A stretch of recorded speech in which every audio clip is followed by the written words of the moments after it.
নেশাগ্রস্ত কুলাঙ্গার পুত্রের হাতে রক্তাক্ত জন্মদাত্রী মা। গুণধর পুত্রের হাত থেকে রক্ষা পেতে তেলিয়ামুড়া থানার শরণাপন্ন অসহায় বৃদ্ধা মা। কুলাঙ্গার পুত্রের বিরুদ্ধে অসহায় জন্মদাত্রী মায়ের তেলিয়ামুড়া থানায় লিখিত অভিযোগ। অভিযুক্তের দৃষ্টান্তমূলক শাস্তির দাবি জানালেন বৃদ্ধার বোন। রোমহর্ষক এই ঘটনাটি সংঘটিত হয়েছে রবিবার গভীর রাতে তেলিয়ামুড়া থানাধীন কালীটিলা এলাকায়। এলাকার বাসিন্দা গীতা দেব নামের এক বৃদ্ধাকে ওনার গুণধর কুলাঙ্গার পুত্র পেশায় গাড়ি চালক রূপতনু দেব প্রায়শই নেশাগ্রস্ত অবস্থায় বাড়িতে ফিরে মারধর করে বলে বৃদ্ধার এক নিকট আত্মীয়ের অভিযোগ। এই ঘটনা নতুন নয়, দীর্ঘদিন ধরেই দিনের পর দিন এমনটা চলে আসলেও রবিবার রূপতনু তার মা গীতা দেবীর উপর আবারও চড়াও হয়। অত্যাচারের মাত্রা এতটাই তীব্র ছিল, তার মায়ের মুখে নাকে আঘাত করে রক্তাক্ত করে দিয়েছে সেই ছেলে। আশেপাশের মানুষ বিষয়টি লক্ষ্য করে বৃদ্ধার বোন লক্ষ্মী দেকে জানিয়েছে। এলাকার সচেতন নাগরিক সহ বৃদ্ধার বাপের বাড়ির লোকজন মিলে প্রথমে বৃদ্ধাকে নিয়ে যায় তেলিয়ামুড়া মহকুমা হাসপাতালে।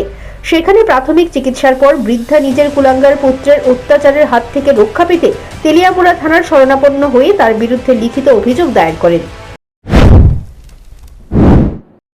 ঘটনা হয়েছে, সে বাড়িতে এসে দুপুরবেলা আইসে কে তার ছেলে, ওই মহিলার ছেলে? মহিলার ছেলে বাড়িতে এসে আইসে বাথরুম টানে গেলে আমার একটা চর মারছে। চরের মারার পরে কান টান যে কিতে হয়েছে, যে কিতে অবস্থায় গেছে, রক্ত বাড়িছে, অনেক রক্ত বাড়িছে। পাশার বাড়ি শব্দ শূন্য, পাশার বাড়ি একটা ছেলে আইসে আইয়া দেখছে দড়ি বাঁধছে, আবার তার মারের মুখে দড়ি বাঁধছে তীরের মধ্যে।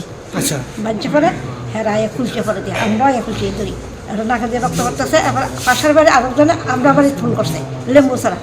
আমি তো লেম্বু ছাড়া থাকি। আমার বাড়ি কোন জায়গাতে? এর বাড়ি কালীটিলা, আমার বাড়ি হচ্ছে লেম্বু ছাড়া। আপনার কি হয় ওই মহিলা? ও মহিলা আমার ছোট বোন। ছোট বোন নাম কি? গীতা দেব। গীতা দেব। আর হের নাম?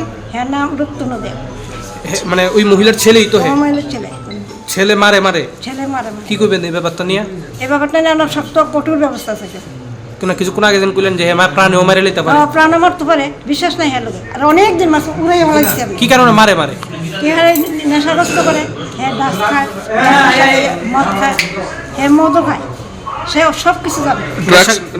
মারে মারধর করে। আজকে কে লিগা মারছে? ভাত দিয়েও করছে না দেখা? ভাত না, হ্যাঁ খাইয়ে দিছে, নেশা করে দিছে।